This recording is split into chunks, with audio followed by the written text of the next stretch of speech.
My name is Austin, and the purpose of this video is to explain to you who I am and how my life has turned out to be the way it is right now. I would say that I'm quite a versatile person. People who have met me for the first time would say that I'm quite an introvert, the person who stands in the corner of the room, quietly sipping beer, and while for the person who knows me would say that I'm quite a wild one, a loyal friend, an enthusiast in anything I can put my mind into, a natural motivator and leader. But what do these comments have to do with me as a person, and the values that I hold deep in my heart and represent? Until the moment I did the 16 personalities test and the personal values assessment, I did not know that I'm an INFJ and a person who values self-actualization and differentiating the most. From the results, I show a mix of these personal values, but I think I'm a person who is driven by these values the most: power, achievement, and self-direction. I'm also a person who values hedonism and stimulation, but just not as much as my top 3 choices. To begin with, I feel like I have an innate tendency to seek for power. Power is defined by social status and prestige, control, or dominance over people and resources. I enjoy asserting dominance in things and people, but not actually in a bad way. Watching TV as a child, I would see these tycoons and political figures who wield a ton of power. I will be in awe and swear to myself that I will be in the position one day. Since a very young age, I have learned that the only way to climb the social ladder is to be powerful, to be able to manipulate the people around you to work for you and to like you. And the ability to do so begins with impressing people and gaining their trust. This value is reflected in my results in the personal values assessment, where I'm described as a person who has high aspirations and seek to improve my circumstances, and motivates myself to achieve and are not reliant on others. The second value I encapsulate is achievement, which is closely linked to my pursuit of the power value. Achievement is defined by the personal success through demonstrating competence according to social standards. From my personal values assessment, I realized that a sense of self-worth is important to me, and as an INFJ, my life is built upon the foundations of my values and principles. If someone criticizes me or comes into conflicts with my principles, I will become defensive and question my self-worth. Oftentimes, even constructive criticism would cause me to enter a vicious cycle of self-doubt and anxiety. I firmly believe that the individual capabilities are more important to me in a world of unfairness. And the only way to rebel against it is to become a successful individual, to meet the society's harsh expectations and to change the status quo from there.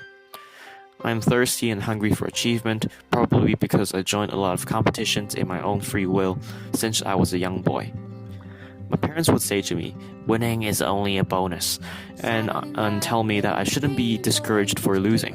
But this only made me even more tempted to win everything, be the smartest person in the room, and think many steps ahead of my opponents. A common feature in the high points I found in my AEIOU exercise was that I was on stage holding a microphone. I enjoy being the center of attention and having opportunities to guide, direct others, and take charge. I demonstrate dedication in all things that I do, and as an INFJ, I never stop when people say that what I did was good enough. I'm a perfectionist, and this has caused me trouble because ideal situations in life are not always possible. In things that I do, that I do not appreciate or enjoy, for example, my new intern position, living situation, etc., I would wonder if I should be looking for something better.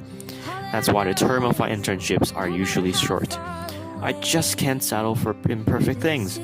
An ordinary life is not life well lived. I would easily be frustrated if my grand scheme or vision could not be turned into everyday routines or into to-do lists that keeps myself busy. I realized that I cannot live my life without a schedule. I hate noticing that I have nothing to do and be consumed by boredom. Finally, self-direction. Self-direction is defined by independent thought and action choosing, creating, exploring. I am the master of my own life, and I have a strong sense of idealism and integrity. I am compelled to find a mission for my life. I would ask myself, is life worth living without meaning or purpose? And 10 out of 10 times the answer is no. For me, there are 5 facets to meaning in life. Firstly, to be successful, then have a good relationship, give birth to children that resembles myself, make the world a better place, and to be remembered by people centuries after my death. The watershed was after I joined an Outward Bound, where we had to camp in a deserted island, jump all the way around Saikong. After all these tiring activities, I was dirty as a pig, and then I went to take a shower, but then I realized my parents did not prepare a towel for me, and I stood in a dirty bathroom with feces all over the floor that I still remember today, naked, cold, and dripping wet, asking for people to lend me their towels. In the end, what I could do was roll on the bunk beds made out of wood and make myself dry. After the incident, I swore not to trust my parents or people close to me in preparing things for me, and I would be as independent as I could be, and I'm a flexible and respond well to change. And definition: a person who has a strong sense of self-direction would often oppose conformity, security, and has traditional views. This is both a yes and no for me in a sense that I seek autonomy and individualism, but no in a sense that I respect cultural ideas, norms, and traditions as long as they do not come into conflict with my own values. For example, I would respect the sayings of authority figures such as my grandparents, since they were very close to me since a young age, and they have taught me many things. To violate their expectations and norms would eventually upset them, and this would make me feel bad. I hope you learned more about me after watching this video. Thank you.